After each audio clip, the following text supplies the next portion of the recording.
What is setting pace actually? What does it mean? Let's look at number one. You are a trailblazer, not a tailblazer. Write it down. You are a trailblazer, not a tailblazer. Many people misunderstood this particular word. A trailblazer is different from a tailblazer. Isaiah 43 verse 19. See, I am doing a new thing. Hallelujah. Now it springs up. Do you not perceive it? I am making a way in the wilderness and streams in the wasteland. When you go to where no one in your family has gone to, you break the circles, you break the yoke, you break records, and make it easier for the ones coming behind you. Let's assume you're from a family that the circle is poverty. You break the circle and set the pace that the ones coming behind you will not have to suffer it again. Let's assume that what is in existence, the circle in your family, is that people divorce every now and then. You break the record, you break the circle, that the people behind you will not have to experience divorce again. Let's assume that what is a circle in your family is ignorance, addiction, fear. You go before them, you break the circle, you set a pace that the people coming behind you will not have to wallow in ignorance again. They will not have to be involved in addiction. They will not have to be involved in fears anymore. Galatians chapter 3 verse 13.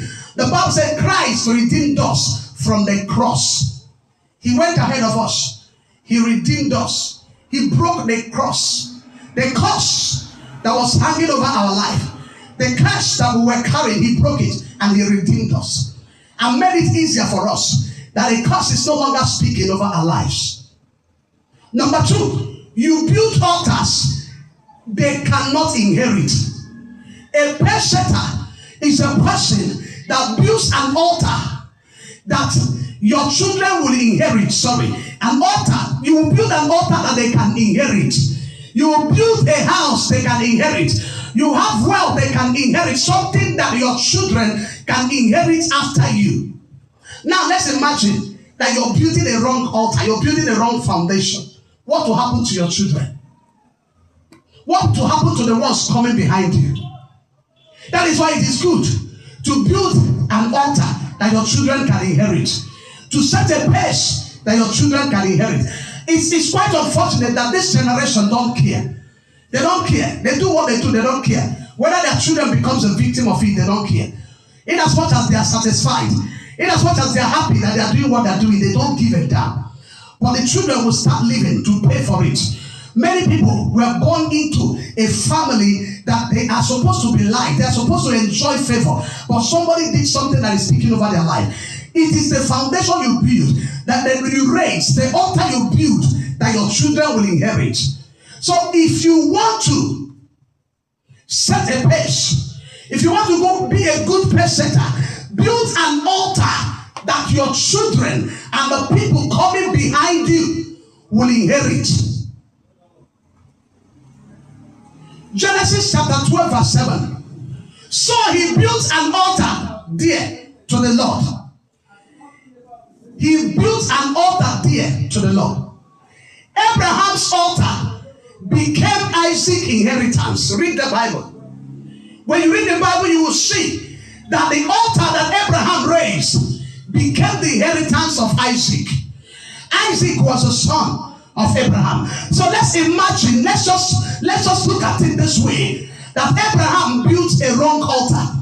Let's just look at it that Abraham did not raise a good altar, a good foundation. Will it become Isaac's inheritance? It became Isaac's inheritance because the altar that Abraham raised was a good one. The altar that he built was a good one. That was why it became his inheritance. It is important for you to know that any altar you are raising today will either become an inheritance to your children or a curse to them.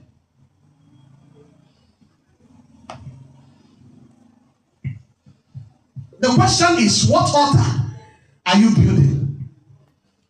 The question is, which foundation are you raising?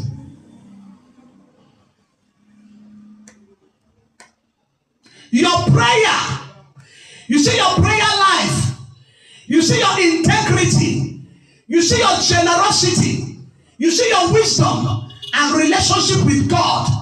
It is an altar if you don't know.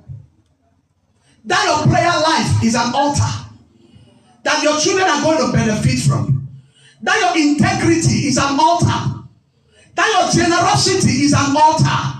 That your wisdom is an altar. That your relationship with God is an altar. Your children will benefit from. They will inherit.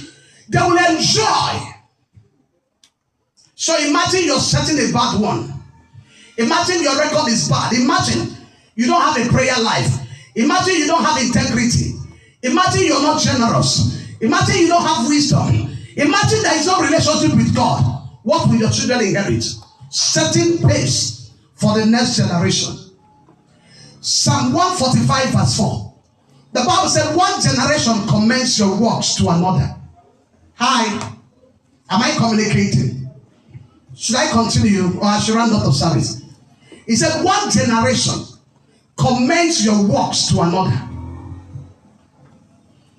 So if the first generation commends a good work, another one will follow suit. If it's bad, another one carries it. Most of the things you see that happens today, it didn't start now. Somebody started it. Somebody started it. Somebody raised the foundation. Somebody did something, and it is speaking today. I remember one of the prophetic service that I was having in Asaba. That was 2019. One of the prophetic service, a lady came, and she said that her only child was killed. Her only